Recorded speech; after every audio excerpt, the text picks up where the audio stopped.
आपकी भाषा में जेल क्या है? जेल एक ऐसी जगह है जिस आप जब जेल में हैं नुकसान नहीं पहुंचा सकता।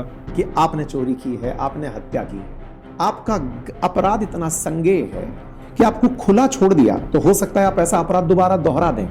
जांच अधिकारी सरकार की तरफ से आपको यह सिद्ध करेगा कि आप अपराधी हो। आरोपी से अपराधी होने के बीच की प्रक्रिया में उसका एक प्राइवेट वकील आता है। कहते हैं कि न्यायाधीश न्याय करने से पहले ही जानता है कि पुलिस पकड़कर न्यायिक अभिरक्षा में भेज तो देती है। इस देश में बहुत से ऐसे अपराधी जेलों में बंद हैं जिनके ऊपर अभी तक अपराधी होने का सिद्धि नहीं।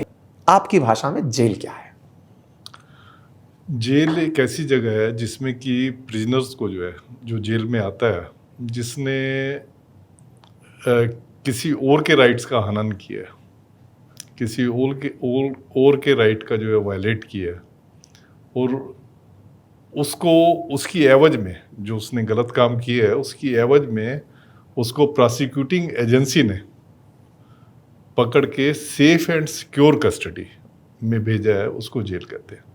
Safe and secure custody means कि आप जब जेल में हैं कोई आपको वो नुकसान नहीं पहुंचा सकता। सिक्योर कस्टडी मीन्स कि आपको जब भी जो कोर्ट की डेट होगी या कोर्ट के जो भी आदेश होंगे वो आपको फॉलो करने पड़ेंगे in its letter and spirit. तो वो सेफ एंड सिक्योर कस्टडी में जो रखा जाता है उसको जेल कहते हैं। और आसान कर देते हैं, सर ने बिल्कुल तकनीकी भाषा में बोल दिया है। हमारे देश में आप जब अपराधी डिक्लेयर किए जाते हैं और सजा दी जाती है, एक लंबी प्रक्रिया है। पहले आप पर आरोप लगता है कि आपने चोरी की है, आपने हत्या की है।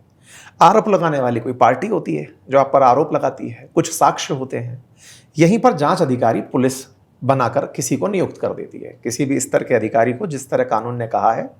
वो जांच अधिकारी आपके ऊपर कुछ आरोप के आधार पर धाराएं लगाते हैं कि सुनो, इस धारा के तहत आपने अगर चोरी की है तो इतने साल की सजा होनी है।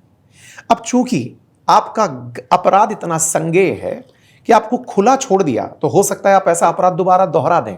सर ने जो कहा सेफ एंड सिक्योर, तो अगर आप इस अपराध को दोबारा दोहरा दें तो इस दोहराव को रोकने के लिए आपको न्यायिक अभिरक्षा में, जुडिशियल कस्टडी में भेज दिया जाता है कि अब चलो पुलिस के पास थोड़े दिन पूछताछ के लिए रहोगे, उसके बाद आपको जेल भेज देंगे।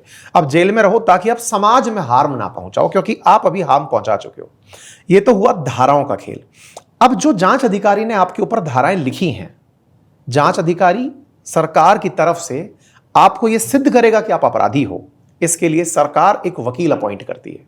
स्टेट की तरफ से अपॉइंटेड वकील होता है। जैसे आप कई बार पीपी के नाम से, एपीपी के नाम से ऊपर पद बढ़ते चले जाते हैं। आप अपने भारत सरकार को जब रिप्रेजेंट करते हैं तो अटॉर्नी जनरल, सॉलिसिटर जनरल, इस तरह के रैंक तक सरकार अपने आप को डिफेंड करने आती है कि सुनो, ये अपराधी है, इसे सजा देना है। जिस व्यक्ति के ऊपर आरोप लगा है वो ये सिद्ध करने का प्रयास करता है कि मैं अपराधी नहीं हूं। आरोपी से अपराधी होने के बीच की प्रक्रिया में उसका एक प्राइवेट वकील आता है कि सर मैं डिफेंड करूंगा मेरे व्यक्ति को, उसे डिफेंडेंट कहते हैं, कि सर मैं बताऊंगा कि यह अपराधी नहीं है, आपने धाराएं गलत लगाई हैं। तो जांच अधिकारी धारा लेके पहुंचा है, सरकारी वकील उन धाराओं को पूरी तरह पुष्ट करने के लिए सारे एविडेंस लेके पहुंचे हैं। जांच अधिकारी अपनी जांच में सारे एविडेंस लेकर न्यायालय के सामने पहुंचते हैं। कहते हैं कि न्यायाधीश न्याय करने से पहले ही जानता है, लेकिन वो केवल दोनों पार्टियों से साक्ष्य पूछ रहा होता है।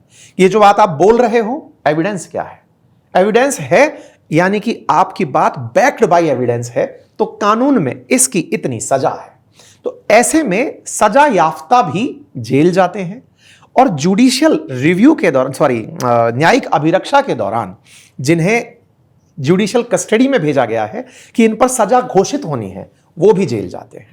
एक बड़ा ही विचित्र संयोग है हमारे देश में कि पुलिस पकड़कर न्यायिक अभिरक्षा में भेज तो देती है। इस देश में बहुत से ऐसे अपराधी जेलों में बंद हैं जिनके ऊपर अभी तक अपराधी होने का सिद्धि नहीं हुआ।